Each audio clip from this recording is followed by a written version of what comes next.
welcome everybody. So we are back with yet another coach chat, the second one for 2022, and we are very happy to have on board with us here my guest coach for today, Coach Pholo from South Africa. Pholo, hello, welcome to our coach chat here. Um, Thank you. Thank you, yeah, Ernst. perfect, perfect. So let me first start by saying people as usual before we jump in, say hi in the comments. Let us know where you are from so that we get a idea from who's all in the chat. And don't be shy. Ask your questions in the comments or even jump on camera with the link that you can find in the pinned comment next to the YouTube video to join us on stage. Because if you want to join us on stage, click that link. I will be seeing you come on camera here, and I will bring you on stage to ask your question directly to Polo. But the first one of a start of a series of coach chats, because this is a special one. Um, our idea is to do weekly coach chats from now on, and every 2 weeks these coach chats will be very practical session design chat. So we will be talking about designing your practice, going for a 90-minute team practice. That's the idea. Every 2 weeks, we have Coach Pholo doing one. We have the coaches from the English Sport 101 Academy doing other weeks. And those will be very practical sessions where we go deep into building your own practice session. But to start off that series, we're going to do a more theoretical session first, where we are going to talk about how do we plan these sessions. So that's the start of today. So Polo, let's take it away. Thank you, Ernst. Like I said, I feel like I'm part of the family, part of the furniture here at the hockey site. The coach chats we've had um, a million really amazing discussions with coaches from around the world, and I'm happy to be here to share a little bit of my thoughts on how to plan a session.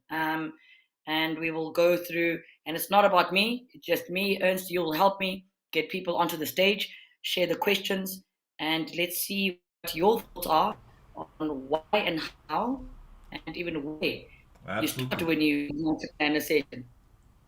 I'm always in the background, so just shout if you need me. But let's take it away. Here Alrighty. we go. Okay. Firstly, yes, I am Coach Pholo, South African coach here in sunny South Africa. And Johannesburg has been a really, really warm day today. I'm hoping I think we might have a storm a little later on. But today, I think for the next hour, it's just about us and being hockey nerds and talking about, yeah, the why, the who, the where, the what. When you try plan a session, really, what is your plan? Where do you start when you want to plan a session? What guides your decisions? And maybe that is the conversation we can start having right now. Ernst, is there anyone that will have a question or wants to answer this question? Where do you start when you are thinking? When you are plotting your way to your destination, how do you reach that destination? When you realize what you want to coach, where do you start with your plan? Bring on your questions. Bring on your comments. Where do you start with your plan? Comments, questions. Ernst, I can hear your voice. What is the first thing that jumps to mind when, if I had to ask you today, plan a coaching session for tomorrow evening? Well, the first thing that comes to mind is what do we need to do? Do we start with a specific skill? Are we already in competition mode where we have to prepare a game, or did we have a game last weekend where I noticed a couple of things that we need to work on? Is that a priority at the moment? So first you determine what's the priority for that session. I love that. I love that. What is the priority? And I know that as coaches, we always jump on what do we need to fix? And I challenge us to start thinking about what would we like to see us look like on the field. And I think that's why I start with the word destination. Where in halfway through my season do I want my team to look like?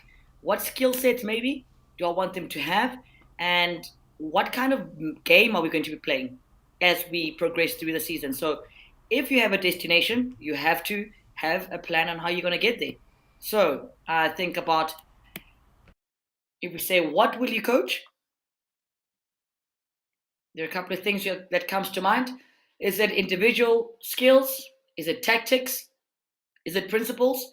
Do we understand what individual skills are? Do we know the range of skill sets that we want our team to have? And how does that now affect the tactics that we can now employ as coaches? Yes, we'd love to have the crazy thoughts of, we want to play with three around the back, two in the middle, maybe one here, four there, one there. But how do we get there? And are we bringing principles into our coaching? Are we bringing principles into our team culture? Are we bringing principles into our lines? Or just is it individual principles or team principles? So these are the things that guide me as an individual when I think about how to plan my next session, how to plan the next block of, could be 2 to 3 weeks. Your block could be different depending on what your season looks like and your availability with your players and how much time you can spend together.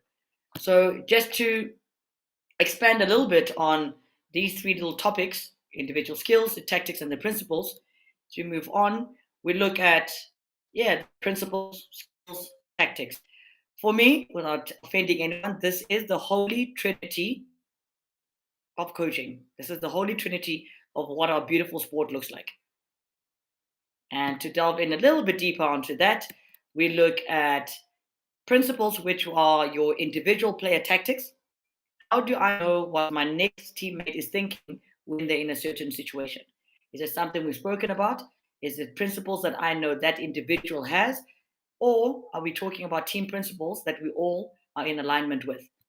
And then we move on to, very important here, the individual technical skills.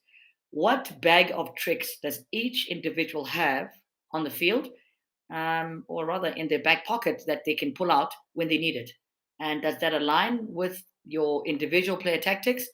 And does that fall anywhere near your game plan? So when I look at your game plan, it's about us. It's about us, the coaches, your tactics. So these three are forever married. They are in love. They have to be together. They have to be connected, because that is the way the team goes forward. And this is how we have a full understanding of everyone around us, myself as a coach, my support staff on the side of the field, my support staff up in the tower, and the players directly on the field. So when I start planning a session, I look at these three things and I say, what do I want us to work on in the next block, in the next month, in the next 4 weeks, in the next 6 months, or the season? What do I want us to look like at the end of the season? That will be obviously my game plan. What individual skills do I want every individual to have, and what are their player tactics? Ernst, are there any questions in the chat? So far, we have a very shy group of people. So, or you're explaining everything in a perfect way, but people, I'll take the latter. I think the latter. I think I'm explaining everything to the T. yeah, So we'll keep it going, absolutely, because absolutely. But people, do not hesitate. Interrupt us with your questions and just put it in the comments, or click the link above to join us on stage. yeah, these are my thoughts. But I would love to hear what you think of these. Maybe there is something else, like I call it the Trinity. Maybe there are four, maybe there are five things that you feel that need to be added here. Yes, do we talk about the mental part of the game, the emotional part of the game? That is an important part of the game, right? And again, when I look at principles and our tactics, and when I plan my session, yeah, we look at, some planned chaos for the mental and the emotional side of things. I When look at, when I plan a session, when do I throw in a spanner in this wheel, to see what my players and how my players will react to this. where do you put the physical part in this? Where's the physical part? So there's a physical part. I'm solely looking at myself as a head coach. I've got support staff that have to do their jobs, and when we have our big staff meetings, they need to tell me, Polo, this is how much load you can put on the players this week for whatever reason. My mental coach will say, this is the part of our plan where we need to start putting in a little bit of more challenges when they are doing what they love doing. And we know what our players love doing is having stick on ball. So during my practice sessions, when am I getting a chat with my mental coach telling me this today we need at least about 15-20 minutes of chaos and asking them to problem solve? When do I pull myself away and allow them to just do what they need to do and what they think is right at the moment? And 100% correct. Where's the physical and where is the mental? And I know there are many coaches around the world that are looking at this thinking there are other components, Paulo, that I think about when I want to plan a session. And right now I'm looking at, when I have my team, stick and ball, where are we going with this? Again, all of these, the Holy Trinity you can use at a youth level, a really young group, and at your elite level. So as we go on with the coach chats, we'll be talking about how to actually make these look alive. How do they come alive on the field on the day? So yes, we'll be predominantly working on a 90-minute session. I know some of you in different countries only have 60 minutes on the field, and some get to have about 2 hours on the field. So with what we have, we will move it from you can elongate, you can add on, you can take away, and we will talk about how you make this very much for the level that you are coaching at. Moving on,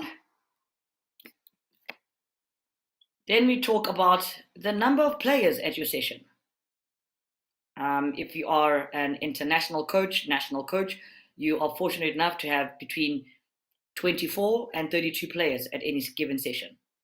If you're at youth level, you might have 9 or less players. What do you coach, and does that now influence your plan on what you want to coach? Your session design, does this influence that in any way, shape, or form? Ernst, you're on the hot seat again. What do you feel about this? Does the number of players influence how you plan your session? Well, it might influence the exact drills or games that you perform during the session. It should not influence the main goal of the session, obviously. But yes, it will have an influence. Right, fantastic. And for as I know we have an array of coaches that join our coach chats. So we might have a coach who's coaching for the first time next week, and we might have someone who's been coaching for 25 years. What I mean by this about the number of players at your session is that if I want to be working on an outlet with 5 around the back and I only have 6 at my session, is that something I can still execute? If I want to work on a counter attack with equal number defense, 4 versus 4, maybe with a free man, can I do that with 5 people at my session? No, I can't. So again, how does the number of players at your session influence the plan that you have, and do you know how many numbers you're going to have on this at the session? So we look at skills versus tactics. Again, we look at the individual skills, and we look at the game plan that you want to be implementing and playing with. Could you still implement the game plan mentality to a few players if you only have a few that come to your session? And we look at principles versus set pieces. Do we still work on the individual player tactics when I have 4 or 5 players at my session?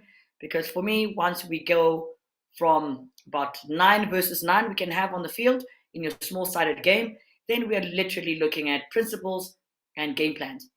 If I have 3 people at my session, I'm looking at individual skills and can always add in the principles.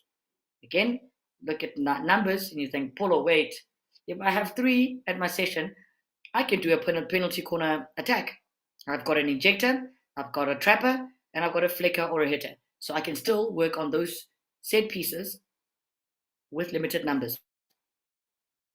I hope that makes sense to everybody. And again, if there are any questions, please pop them into the comments or just jump on to the screen and get on the stage and ask your questions or share your ideas. Really, it's not about questions, about sharing of knowledge and sharing your ideas.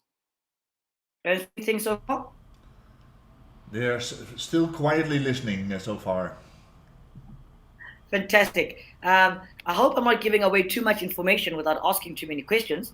But yeah, I think here, and I want to just, yeah, I'm talking generically about how I feel session planning should look, and what could and would influence what, how, and where and why you do what you're doing. But this is the core of my coaching philosophy when I think about a training session, a practice session, and again, using that word destination. If you have not coached it, you cannot expect your players to execute it. Um, yeah, I'm not quite the guy on top of the ladder, but I feel that all of us are. As coaches, we have a duty to give information and to guide learning. Guided learning is getting the players to take massive ownership of their own learning and how they get about understanding what you want from them, or how maybe you see them. So the beautiful blue bottle is what we know, and all of that information we can throw that into their brains. But if they don't want to, or they cannot process that information correctly, you are not getting through to your players. So we look at how do we make this a give and take situation in terms of what you know and how they will perceive it. And teach any and everything you want, but if you don't have time on task, you don't give time on the task that you are trying to instill in your players, or your principles, or your game plan, yeah, you are really swimming upstream, because you can't do one drill or teach a skill on a Thursday and hope that on Saturday, under pressure, your players will be able to execute it. So we need them to repetition, repetition, repetition. And the goal for us as coaches is to understand what I'm looking at when I'm introducing a skill and how I want to adjust the skill. So we go from your grip, your hand position, the relation from ball to body, your body movement. And these are the things that we need to be really well versed in and understand very well, so that we can better aid our players in how we adjust their skill. They're not always going to look the same. And no, I don't believe they should look the same. But do you know the fundamentals of every skill that you are coaching? Do you understand the fundamentals of every principle that you are coaching? And do you understand the fundamentals of the game plan that you are trying to instill? And can you give that to your players?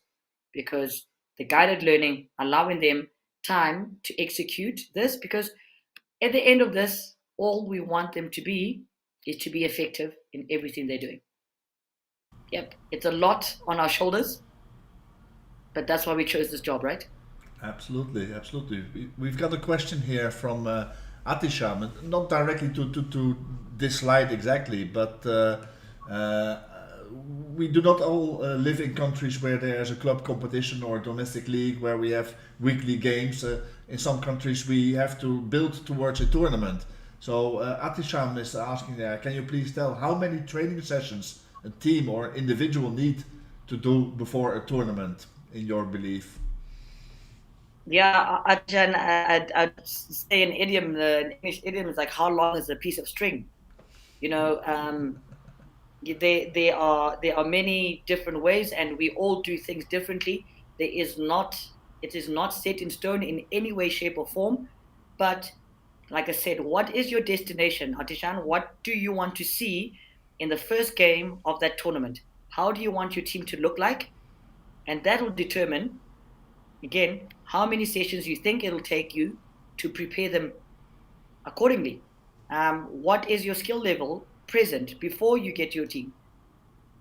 If you look at, um, you have the Dutch women's team and you have a pro league competition in 2 weeks. How much time do you actually need with players with such a high skill level for you to be happy enough to go into competition?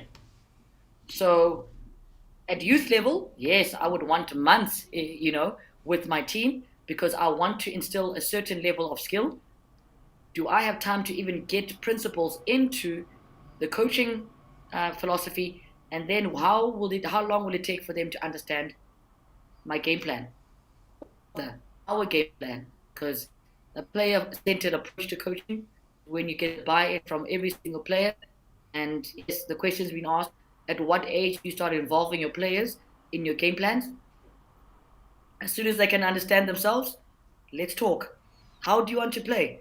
Even an under eight, 7v7, how would you guys like to play?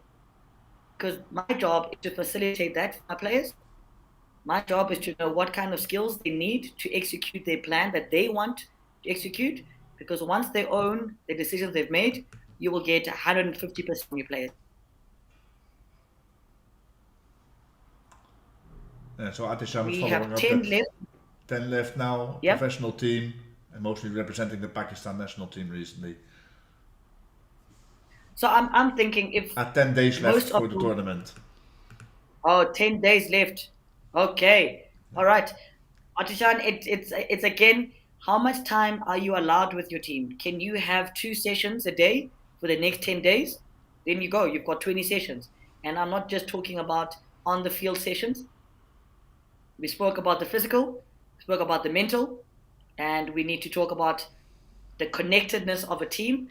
How do we then become one and start thinking almost like the same brain, but different parts of the brain? So if you have 10 days, use as much time as you can. And sometimes you don't have to be on the hockey field. A team building dinner, that is also part of training. And I know right now we're talking about exactly planning a coaching session, but I feel that sometimes, you have to have a feel for what's happening on the field with your team. We're talking about a 90-minute training session right now, but yeah, at minute 55, it's not going quite according to plan. Do you force through it? Or do you say, guys, you know what? Let's go down the road and have a coffee together? Because that's also part of your planning, especially towards a tournament, Martishan.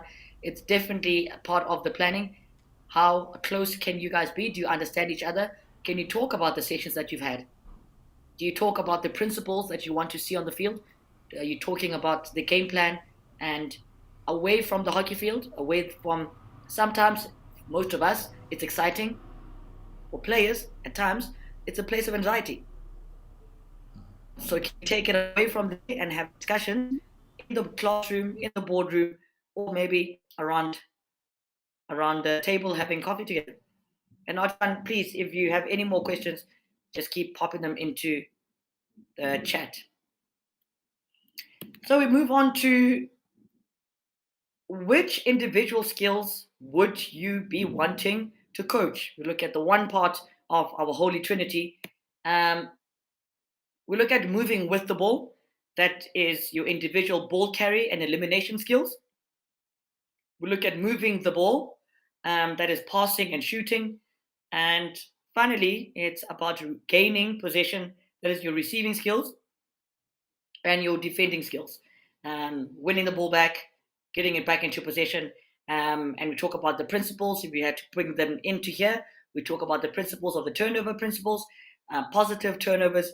And yeah, I'm very excited that we're going to be doing these coach chats every month because we're going to delve deep into the turnover, positive turnovers, negative turnovers, and how do you navigate yourself around that, and how do you win the ball back, or how do we retain and keep possession? So, looking at this, any questions on what else you would add?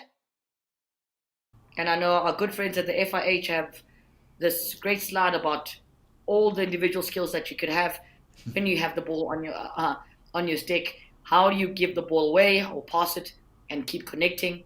And yeah, if we look at that word shooting, goal scoring, I will definitely have a full hour talking about that later in the year with us.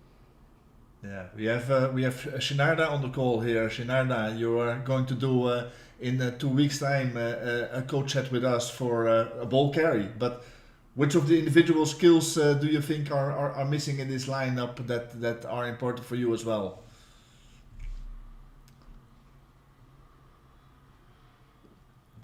Or any other people? Just add your comments, Yeah. ask your questions here. Anything else you would add to this? You with the ball, you passing the ball, you getting the ball in. We've got a related question from Sharni Meyers here with youth players under 13, under 18. How much time do you devote to these skills?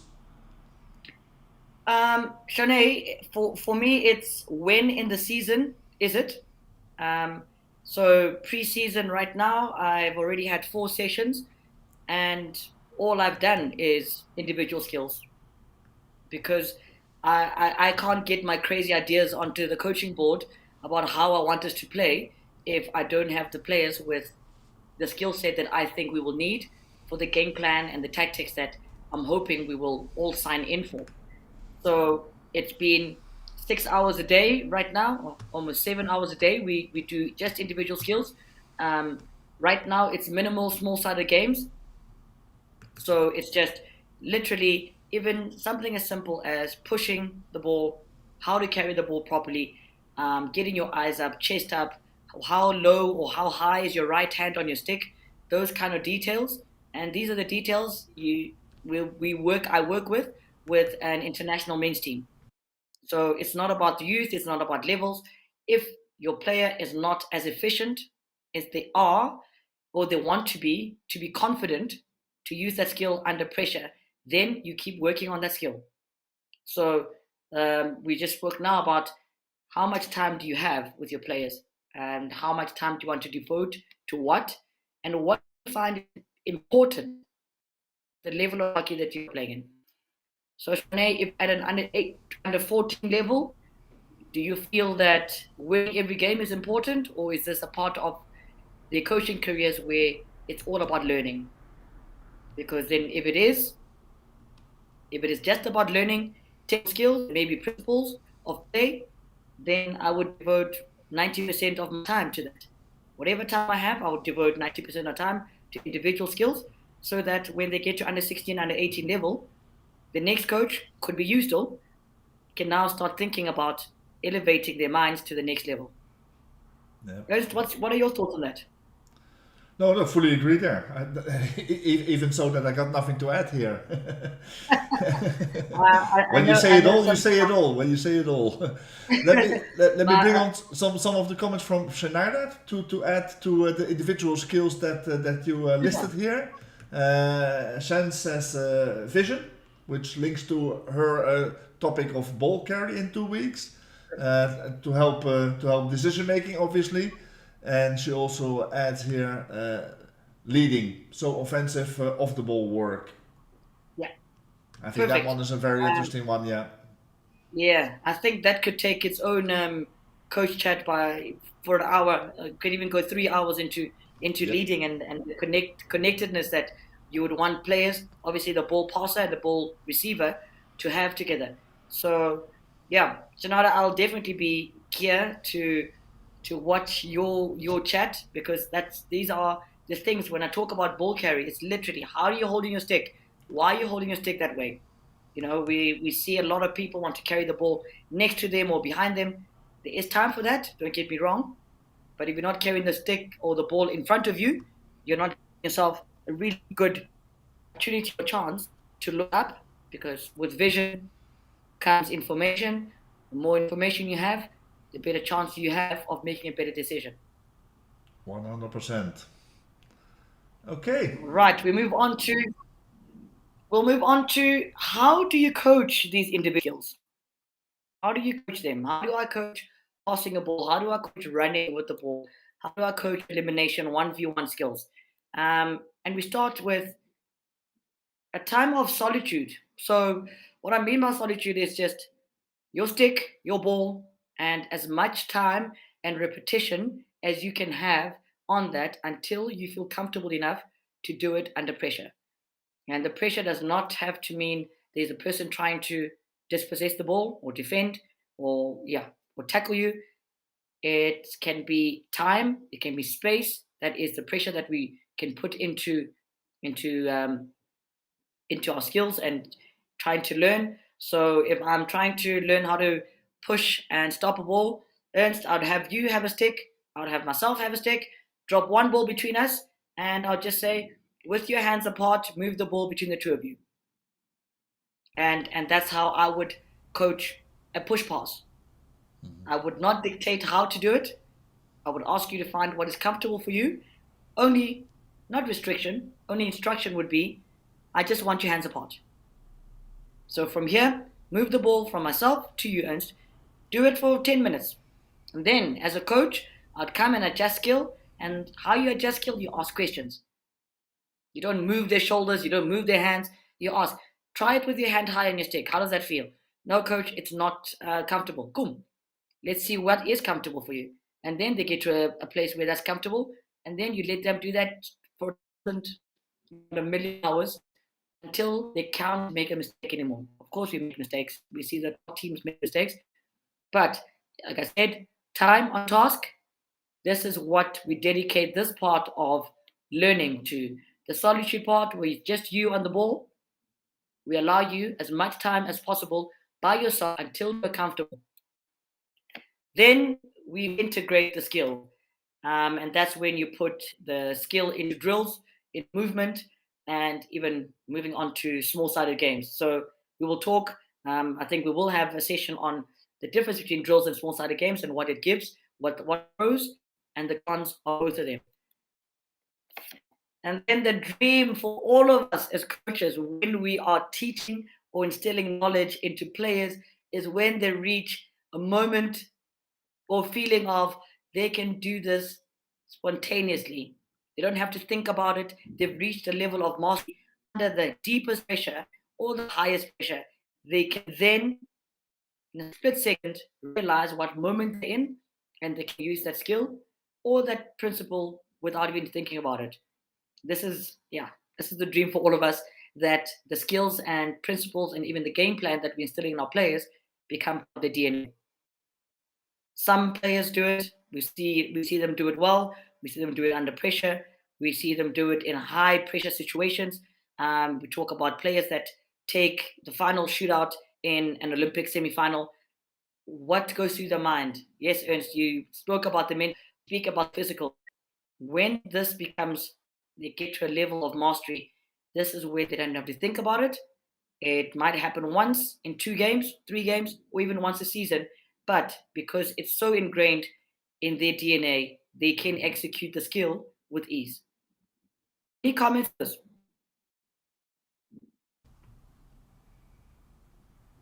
Well, no comments from me. I think that is the way that you go. You start in a one-on-one, and then you start building up, and get as not many touches on the ball as you can to master the drill.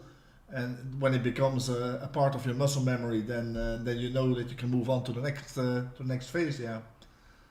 Any Correct. questions, Correct. people? Just bring them on in the comments here, and we'll bring them on stage, or you click the link above and we bring you on stage that you can enter the chat, but make it interactive. No comments so Yeah. far. My favorite is when you see a player with exuding so much confidence that they try something we've never seen before in a match that we feel is high pressure. And where did you get the audacity to do this? And that's where it goes to back to the solitary part. This player has done this so often, they know that it's not a place of anxiety anymore. Now a time of excitement. They feel it in the moment that I've done this a million times before. Not literally a million, but they feel it so well and so great. Like, this is my moment. I've been training for this over and over and over. And when that moment arises, they are the ones to put their hands up and they take the opportunity. And in whatever way it is, we've seen some crazy one-touch passes through the leg, some deflections through the leg, some backhand hits off the baseline, and you know that this player, and you can see in their celebration, it's not something that was like, wow, I can do it. It was something that they know they've done time and time and time and time and time again. So I think the challenge us as coaches, make sure that the players are comfortable executing every single skill that you feel they would need on the field under pressure. And ask them, what skills do you think you would need under pressure? Or in any situation that we have not spoken about yet? Because we don't, us as coaches, we're not the ones that always come up with the new skills. The players having time to themselves, they will show you what and where the game is going next. Um, and right now, Ernst, just to share the last bit of how I plan my sessions and what you would find in my coaching book is an example is to start with your introduction, and that's literally sticks down. You chatting. I think the only advice I'd give here is to make sure that eyes on you and we are connected in terms of being in the same mental zone. Then we move on to the warm up. After we warm up, we will introduce the skill that we want to be training, and that is the what of the day, the destination of the day. And then we'll move on to the integration of the skill into either drills or your small sided game. Um, then we'll move on to the cool down, and that is the mental and physical cool down. And then we'll go into a wrap up of what we have done the last 90 minutes. And as Ernst said, we'll be talking about 90-minute sessions. So, what does it look like with your intro? It looks about 2 to 5 minutes, and we talk about the aims and the outcomes of the session. What is our destination today? Or what I would like to see at the end of our 90 minutes. Then we go into your physical warm up. And I know I just wrote physical, but it's probably about 40% mental as well. Just getting your mind into where I am today, what I'm about to do, and I'm here. I'm getting my body ready, getting my mind ready, and I will execute what is needed of me in the next couple of minutes. And then for 15 to 20 minutes, we introduce the skill, and either it's a new skill that you want to introduce, or we are repeating a skill, but we want to see certain level of improvement. Then we go into the integration, 20 to 25 minutes, where we go put the skill into context. That is your drills and your small sided games. And from there, as a coach, I think this is when you take a step back a little bit. You do most of the work in your skill introduction. And again, I think we watch and watch and watch and then step in to adjust the skill. Then we do a cool down, physical cool down. And I think then in that moment, that is when players internalize what has happened over the last hour 15 minutes. Um, and they think about what has happened, what they want to improve on. And then as you wrap up what we have done over the time, that takes about 2 to 5 minutes, we talk about the review. That is your guided review by you.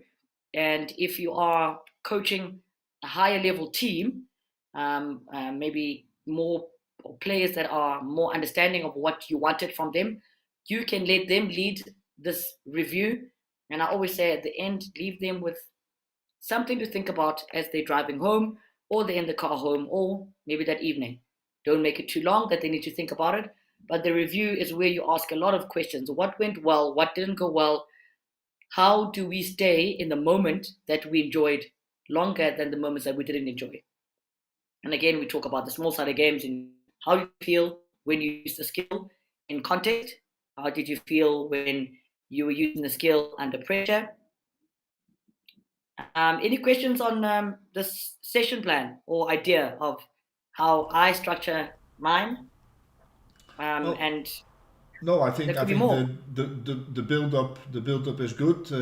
I know that some coaches prefer to have their warm up and the physical part done separately or individually by the players before they join the session, so that the full session time that they have on pitch can be dedicated to whatever the topic is of that pitch today. But yeah, that is obviously also not always possible. So. You have to make sure that there's a logical build up in your session plan, and this is a good example for sure. Thank you. And again, we're talking about the different levels that we're going to be exploring for the rest of the year in our coach chats. Yeah. If I'm coaching a youth team of under nines, am I going to allow them to do their own warm up and then only join me for the last um, what 55 minutes, or is that part of the learning that I need to instill in the players as they move into a level of the youth games where they have more understanding of their bodies? And again, there's that very old age question. Do the under 9 players actually have to stretch and warm up, or can they pick up the sticks and get straight onto it? And that is my question.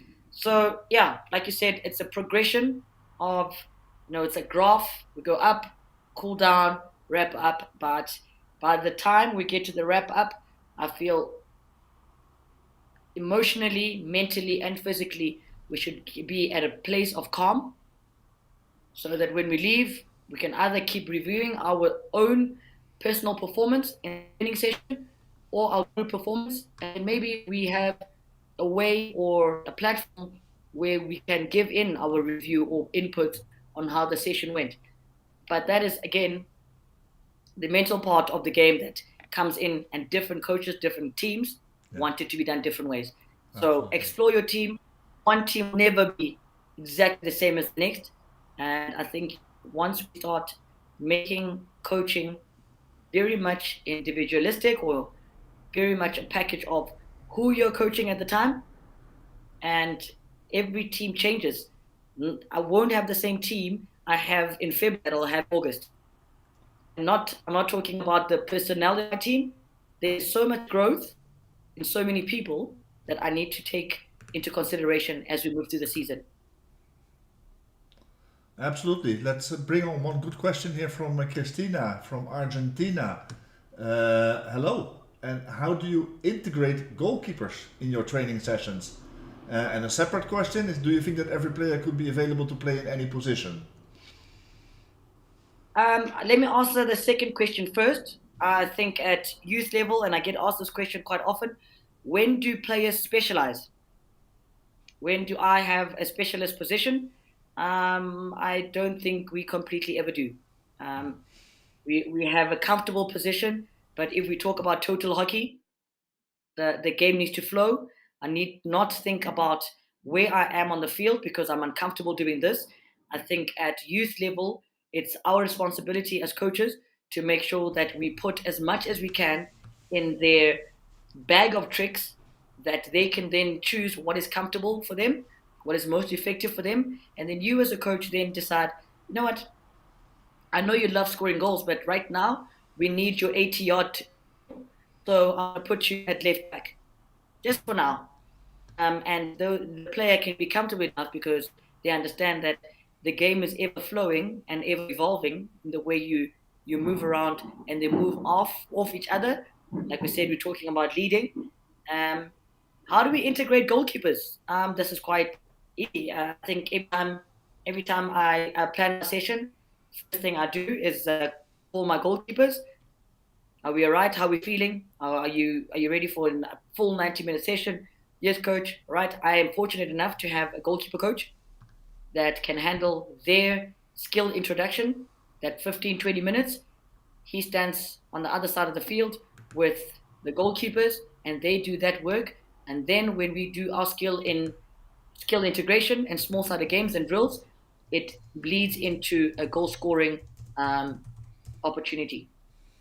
Thank you. Great question, Christina. Really good question. Any others? Absolutely, absolutely. We've got a question from, let me first do your first question here, Atisham, because you have multiple again, but not directly related to the session plan. But whenever his team gets a goal down, they start to rush down and dispossess too many balls and panic in their game. Can you please, how do you overcome this one, and how do you train to avoid this Yeah. one maybe? Um, okay, I think we can definitely put this into planning a session. Like I mentioned earlier, there's a little bit of chaos that I introduce. There's a little bit of hurdles and adversities that I introduce to certain teams. So sometimes you go 3-0 down, and again we start a game with Team A has got 2 goals, Team B has got on 0, and you've got 7 minutes, equal numbers. The winner of the game, if Team B wins the game, they have some sort of reward. Team A, if you can keep your 2-0 advantage, you get some sort of reward. So that is again leading to the mental part of how am I training. Sometimes you put in a player less in a team and see how they work on that, because now we're training playing with the player down for 2 minutes, playing with the player down for 5 minutes, and maybe playing with the player down for a whole quarter because we've got a red card. So you put in these things and these scenarios into your training, and that's what I was talking about earlier about principles. What are principles after we go one down? What is our game plan once after we concede a goal? Same thing that we'll talk about when we turn the ball over positively. What is our mentality right now? Are we trying to go straight for goal immediately? Are we building up? Are we just keeping the ball? Once we've lost possession, what is our immediate thought? And this is where you would come in with when they go a goal down. Do we look at the clock and think, oh no, okay, we still have 40 minutes to get this goal back? We stick to our game plan. Is the game plan working? Our principles working? Because if your game plan is working and you go 1-0 down, hey, that means nothing, right? That means nothing. It's just about creating opportunities and being efficient in the attacking circle. So nothing much changes for me, Artishan, until we are 2 goals down with only a quarter to go. Then I, as a coach, need to make a tactical change. But again, if we are creating and not finishing, that is a totally different story. So maybe then my change will be change of personnel Yeah. in the zones that are important instead of changing the whole game plan for one scenario that we feel is something that we can control. Absolutely. Follow-up question from Atisham, but I think that you've answered a lot of the parts already in your previous answer as well. Is mostly players forget in the game what skills they trained during the training session. Uh, for instance, the give and go line over a line follow-up, and mostly play individual. So how to deal with this? Players don't forget. They don't forget. We just don't give them enough time to learn it and make it them. Like I said, we get to a place of spontaneity and mastery. It's not about players forgetting. If you're not allowing them enough time to feel comfortable to do those skills and feel confident that a give and go is better than individual running through everyone, then I think it's us. I hardly blame my players. Every time we do something that is not aligned in what we agreed on, I ask myself, did I give us as a team enough time to be confident to do this? Because most of the time it's not them, it's us. And I feel the more we start thinking about that as coaches, we will put more time to the task of understanding our players, what works for them. Again, we're looking at this. What are you doing in a session? What's my destination? I'm here to teach. I'm here to coach. Do I understand how Artisan receives information? Do I understand how Ernst receives information? Do I understand how they learn? They're different individuals. Once I can say yes to those answers, then I can get through to my players. And I'm telling you now, players don't forget. They do Absolutely. what's comfortable. They do what's comfortable for them in the moment, and they do what they feel will be effective in the moment. And if you feel that what they're doing is never going to be effective, you must show them the alternative. Yep, absolutely. And show them that the team is more important than the individual one as Exactly. well. Huh? The buy, Absolutely. the buy, and I always call myself the glue to the puzzle. They are the puzzle pieces. I'm just the glue that puts all of this together. Sometimes it's craziness that we put in. Sometimes I bring the craziness. But if we are not connected and don't understand and have the same vision and know what our destination is and how to navigate to that destination, we will have individuals that think they can do it for all of us instead of us doing it together. Atisham says, thanks, this helped a lot. So we're happy to do that. It's my Um, pleasure. Next question, that was a question that I already written down myself as well. So Jorik Hilbers from the Netherlands, and I think a good question because I thought of it as well. How do you balance long-term planning and fixing the problems of recent games? So Okay, when do you stick to the plan, and when do you focus on the next yeah. game ahead and fix the immediate problem? So to stick to our analogy of getting to a destination, you don't drive for 10 hours at the same speed. And when your car tells you that there's a bit of a problem somewhere, you take a pit stop, you check it out, you fix it, you get back on the road. So, and in one little thing is like an individual training session. They will have 18 of us or 18 of them doing the same skill, but I'll take one out of the drill or two out of the drill because they are struggling with this, and we will work on that in a corner by ourselves or in a place with ourselves where they feel comfortable. When you have a hurdle that you are finding in your recent games, that means your long-term plan will not materialize anyway, because this problem is going to hinder that long-term plan. Then you look at how much time do I have to fix this current problem, and then it's linear. We said our game is ever evolving, so your session is ever evolving.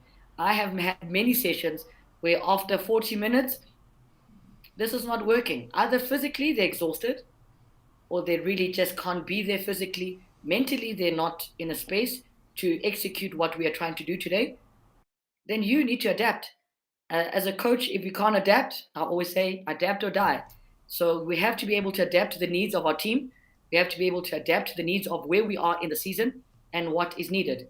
Sometimes you have a cup game during your league match, or your league season, and you have to have a different kind of mindset to a club cup game to what you have in a league match. So you have to then, focus on this game, this 60 minutes, and then maybe you start working on your shootouts because it's a knockout game. So there are times when we have to change and be very adaptable to what the needs of the game or the team or even in the individual is. Absolutely. But never Eric, I forget hope the that, long-term plan either. yeah, no, but you don't. You always have that destination in mind. And what am I doing today, a- aiding in how to get there the way we wanted to originally? Because your original destination also might shift. Perfect. Okay, that was the questions for until now. So Alrighty, so I want to say this to you now. So now you've got this beautiful plan um, in your book. Your book looks beautiful. You've used all the 19 colors, and you've got all the drills that you've gotten off the internet. But that means nothing until you put your plan into action. And that is where I feel the meat of coaching is. Are you asking fellow coaches, other people to come help you with your questions? Are you working in silos? Are you working in solitude all the time? Or are you asking people to come help you? You're asking specialists to come help you. Eric, you've got a problem with your drag flicker. You are not a drag flicking specialist. Do you bring someone else in to help with this action plan? Because it's great to have that in your mind or in your book, but if you can't execute it on the field, then it's a great idea. It's always going to be a great idea, and I feel that for our players, we owe them the the most of us, and that is again zero ego. Call up the help that you need. Again, if you need Ernst to repeat a session like this, you call him. Like that was informative, but I need more depth in this department alone, and that's how we coach. And guys, I absolutely. think that is a little bit of a look into the corner of my mind.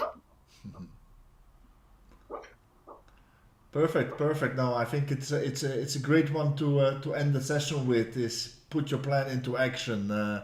Any more questions, guys? We've got a follow up question here from Yorick. Let's bring that on. So, would you prefer to reschedule your long term plan or picking it up when the problem is solved? Yeah, I think that problem solving might give you different ideas, and don't be too linear in what you do, because when you plan your session, I'm going to make it a simple 12-month plan. Let's say we start in Jan and we want to end in November. In that plan, November looks very different from Jan than it does from July. So wherever your team is, because your plan is you're hoping you will be here and you're planning to get there at a certain level. So in July, relook, you keep looking at your plan. Are we still in alignment in ending the way we want to end in November with where we are right now? If your answer is no, please, you are an ever changing person. So should your plan. You review your plan over and over and over until you find what's best for you and your team at the end. Because you will lose 11 months of growth chasing one destination if you can't be flexible. Fully agree. Fully agree here. So, guys, I think that it's a cool one to end this session with. Put your plan into action. I think it is the most important takeaway from every coach chat that you do is, yeah, it doesn't mean a thing if you don't bring it to the field. So, absolutely an important one. We've been talking for over an hour, so thanks, Polo, for sharing the how to plan a session here. Absolute pleasure. Okay, we've got one final question here that I will bring on here, and then we're going to wrap it up. But we've got Sandy Bosman. How much of analytics would you use in planning your session? Oh, Sandy, I think we use the tools that we have um, to better understand what is happening on the field.